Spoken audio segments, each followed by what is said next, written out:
कधीच नाही चुकणार तुमचे फेवरेट टीव्ही शोज झी5 सोबत, तेही एकदम फ्री। या धड्यामध्ये काय काय घडलं?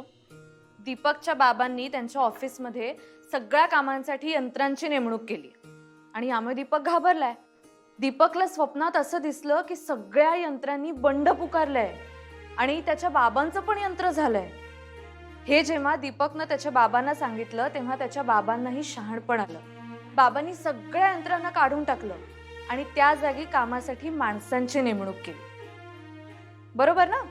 तर आता ह्या गोष्टीतून आपण काय बोध घेतला सांगा बरं? कोण सांगेल? हा विनय, तू सांग। जो दुसऱ्यावर विसंबला त्याचा कार्यभाग बुडाला। अगदी बरोबर। म्हणजे ह्याचाच अर्थ असा होतो की माणूस दुसऱ्यावर विसंबला की त्याचा कार्यभाग बुडतो। बरोबर? बरोबर ना? कोण देऊ शकेल या प्रश्नाचं उत्तर? अधिपती सूर्यवंशी सांगा बघू, यंत्रात आणि माणसात सगळ्यात मोठा फरक कोणता?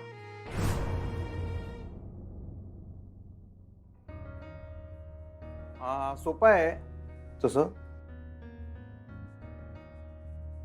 यंत्र माणूस हाडामासाचा बनलेला असतोय, यंत्र लोखंडाचं धातूचं बनलेलं असते, वायरी बिरी असतात त्याच्यात। बरोबर।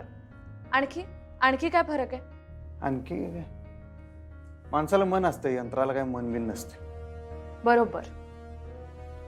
पण सगळ्यात मोठा फरक तुम्ही विसरताय। काय अजून काय विसरालोय मी? काय नाही झालंच तर माणूस यंत्राला चालवतोय, यंत्र काय माणसाला चालवत नाही।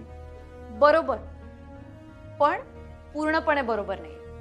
कारण काही माणसांकडे बघून असं वाटतं की त्या माणसात आणि यंत्रामध्ये काही फरकच नाहीये।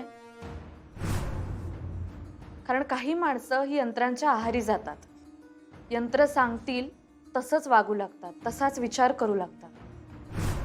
कारण ते सगळ्यात मोठा फरक विसरतात। यंत्राकडे तेवढीच बुद्धी असते जेवढी माणसानं त्याला दिलेली असते, पण माणसाकडे स्वतःची स्वतंत्र बुद्धी असते। तो स्वतः विचार करू शकतो। बरोबर ना? माणूस स्वतःचा विचार करू शकतो, स्वतः अर्थ काढू शकतो। मग असं असताना माणूस कधी कधी यंत्रासारखा का वागतो? हे म्हणजे दुसऱ्याच एका माणसाकडे आपली सगळी बुद्धी सोपवून आपलं डोकं गहाण टाकून तो ती व्यक्ती सांगेल तसंच का वागू लागतो? ती व्यक्ती म्हणेल तीच पूर्व दिशा असं का वागतो? सगळे सांगत असतात की हे चुकीचं आहे, हे चुकीचं आहे, असं करू नकोस, असं वागू नकोस, तरी तो का ऐकत नाही? का स्वतःचे अर्थ काढत नाही? का स्वतःहून विचार करत नाही? असं होतं ना काही माणसांचं। तुम्हाला काय वाटतं अधिपती? त्याला काहीतरी अनुभव असतोय ना, ज्या माणसाचा तो ऐकणार आहे त्याचा त्याच्यावर काहीतरी विश्वास असतोय, म्हणताना तो त्याचं सगळं ऐकतोय ना।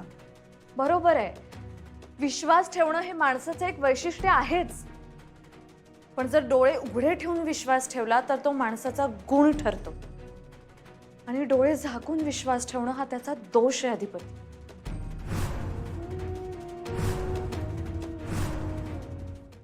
झी5 ॲप डाउनलोड करा आणि पहा सर्व एपिसोड्स एकदम फ्री।